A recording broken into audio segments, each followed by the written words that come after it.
Doug Miles, Don Henderson once again here at Ed Smith Stadium in Sarasota, and today the Orioles taking on the St. Louis Cardinals and spring training Grapefruit League Baseball. Don, we had a chance, actually you did a chance to talk to Tim McCarver, who still lives part-time here in Sarasota. A little rundown of the Cardinals, what he's doing now. Yeah, he's out of Siesta Key. He has been for a long period of time, and he's also out in wine country. He, like some of the other players, getting involved in the wine business. Right.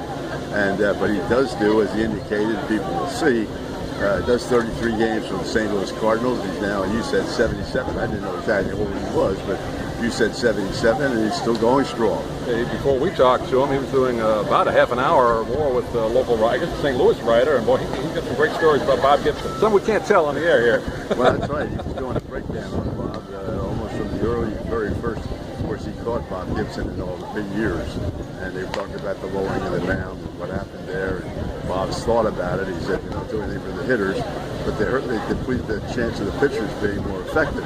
He didn't like that. This is the 50th anniversary, actually, of the year of the pitcher, 1968. I had a chance to talk to the man who wrote a book about Gibson and McLean, that great year, several months ago. And, of course, after that year, they lowered the mound. Yeah, the earned run average went down so low, and he and Sandy Koufax said they weren't scoring any runs in baseball. So baseball took the hard way out and lowered the mound down. And since then, and as Timmy said, and Bob Gibson said, you don't know whether that hurt arms or whether that helped arms. So nobody will ever know. By the way, the McCarver interview with Don, we'll post that separately on our YouTube channel and Doug Miles Media, so you can get a chance to hear from Tim. Let's talk about the Orioles, Don. They got off to a really terrible start until they won yesterday, as we talked today, against the Rays down in Port Charlotte. But I know spring training games don't mean a lot as far as wins and losses, but still don't want to get off to an 0-4 tonight.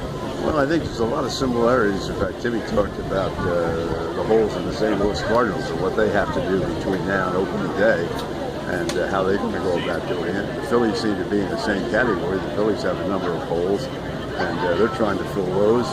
Baltimore is in a situation where, when we talked to Lee the other day, the assistant general manager here with the Orioles, he talked about they only really have 4 starters, and those 4 starters are not top of the line, and they also have a pretty solid bullpen, but you never know.